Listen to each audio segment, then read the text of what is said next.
오늘은 창세기 21장의 말씀을 묵상하겠습니다. 이삭이 태어나는 것을 통해서 교훈을 받도록 하겠습니다. 오늘 2절 말씀에 보니까 사라가 잉태하고 하나님의 말씀하신 기한에 미쳐 늙은 아브라함에게 아들을 낳았다 말씀합니다. 당시 아브라함의 나이는 100세였습니다. 100세의 아이를 낳는 것은 불가능했기 때문에 성경은 그것을 강조하고 있습니다. 그렇다면 하나님께서는 왜 아이 낳는 것이 불가능할 때까지 기다리셨다가 기적적으로 이삭을 낳게 하셨느냐? 그 질문이 우리의 질문입니다. 그것은 하나님께서 홀로 영광 받으시기 위함입니다. 사라가 90세에 아이를 낳았다는 것은 정말 놀라운 일입니다. 하나님은 약속하신 것을 반드시 이루신다고 하는 것을 깨닫게 됩니다. 오늘 본문에는 두 가지 내용이 기록되어 있습니다. 하나는 하나님이 사라를 방문하셨다는 것이고, 또 하나는 그로 말미암아 사라가 복을 받고 웃었다는 것입니다. 하나님이 사라를 방문하신 이유는 단 한 가지, 복 주시기 위해서입니다. 하나님은 사라를 방문하실 때 선물을 가지고 오셨는데 그것이 바로 이삭이라고 하는 귀한 아들입니다. 성경에는 하나님이 방문하심으로 복이 된 경우가 많이 나옵니다. 이스라엘 백성들이 애굽에서 400년간 포로 생활을 할 때 하나님께서 방문하시니까 출애굽 사건이 일어납니다. 하나님이 방문하시면 해방도 있고 물질의 복도 있습니다.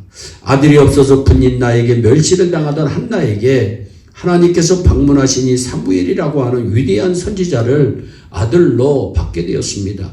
그리고 바벨론에서 70년간 포로되었던 유다 백성들에게 하나님이 방문하시니 바벨론이 페르시아에게 망하고 페르시아 왕 고레스가 칙령을 발표해서 유다 백성들이 예루살렘으로 돌아가게 된 것입니다. 그런데 하나님의 방문은 정해진 시간이 있습니다. 이삭은 98세도 아니고 102세도 아니고 100세에 태어났습니다. 정해진 시간이 있다는 겁니다. 시편 102편 13절에 주께서 일어나 시온을 긍휼히 여기시리니 정한 기원이옵나이다 라는 말씀이 있습니다. 하나님은 우리 성도의 인생에 방문을 하시는데 언제 그 방문을 하실는지 사람에게 알려주시지 않습니다. 그러므로 우리는 매일 하나님께서 오늘은 내게 무슨 복된 방문을 하시겠습니까? 라고 하는 마음으로 기다리며 하루를 살아야 됩니다. 하나님께서 사라에게 복을 가지고 방문하신 것에는 순서가 있습니다. 하나님은 복을 주시기 전에 죄를 고쳐주시는 방문을 먼저 하십니다. 매일 술 먹고 바람 피우는 사람이 돈과 건강을 달라고 하면 하나님이 뭐라고 하시겠습니까? 하나님께서 복된 방문을 하시기 전에 먼저 우리의 죄를 고쳐주시고 교정하시는 방문을 하시는 것입니다. 하나님이 우리를 방문하실 때 문을 두드리고 열어달라고 하십니까? 아니면 예배당 천장을 뚫고 내려오십니까? 하나님은 말씀으로 우리에게 방문하십니다. 디모데후서 3장 16절에 모든 성경은 하나님의 감동으로 된 것으로 교훈과 책망과 바르게 함과 의로 교육하기에 유익하다 분명히 말씀합니다. 하나님의 말씀은 책망과 바르게 하는데 유익한 생명의 말씀입니다. 그러므로 우리가 늘 하나님의 말씀을 대하게 되면 우리의 죄가 교정되는 것입니다. 술에 취해 살던 사람도 술 취하지 마라 이는 방탕한 것이니라는 말씀을 보고 내일부터는 술을 줄이자는 생각이 들게 되는 것입니다. 여러분 평생 성경 한번 펼쳐볼 줄 모르고 성경 보면 떡이 나오니 밥이 나오니 이런 소리 하시는 분이 혹시 있는데 성경을 많이 읽으면 잘 읽으면 성경에서 떡도 나오고 밥도 나옵니다. 그런데 하나님께서 방문하실 때 우리는 어떤 마음으로 하나님의 방문을 기다려야 합니까? 시편 130편 5절 6절입니다. 내 영혼이 여호와를 기다리며 내가 그 말씀을 바라는도다. 파수꾼이 아침을 기다림보다 내 영혼이 주를 더 기다리나니 참으로 파수꾼의 아침을 기다림보다 더하도다 말씀합니다.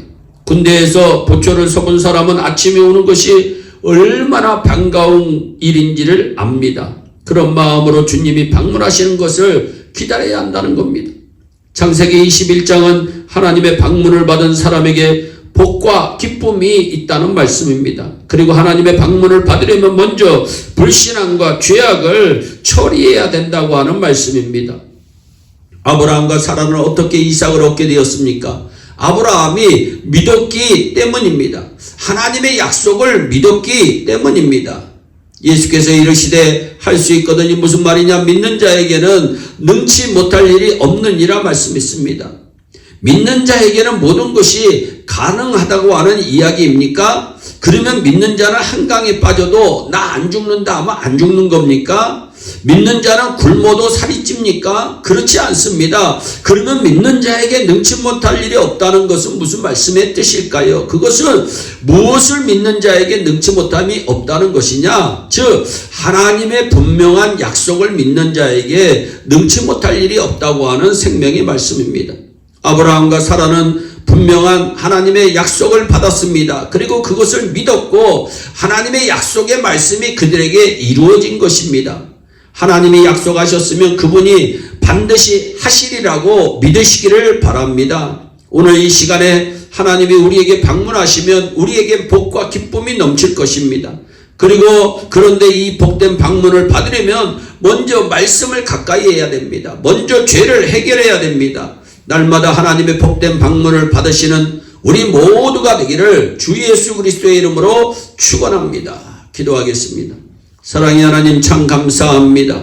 사라에게 방문하셔서 복을 내려주신 하나님, 오늘 이 시간에도 우리에게 방문하셔서 복과 기쁨을 충만하게 허락하여 주시어서 주님 오시는 그날까지 승리하는 승리의 삶이 되게 하여 주옵소서. 감사하고 예수님의 이름으로 기도하옵나이다. 아멘. 오늘도 주 안에서 승리하는 복된 하루 되시기를 바랍니다. 감사합니다.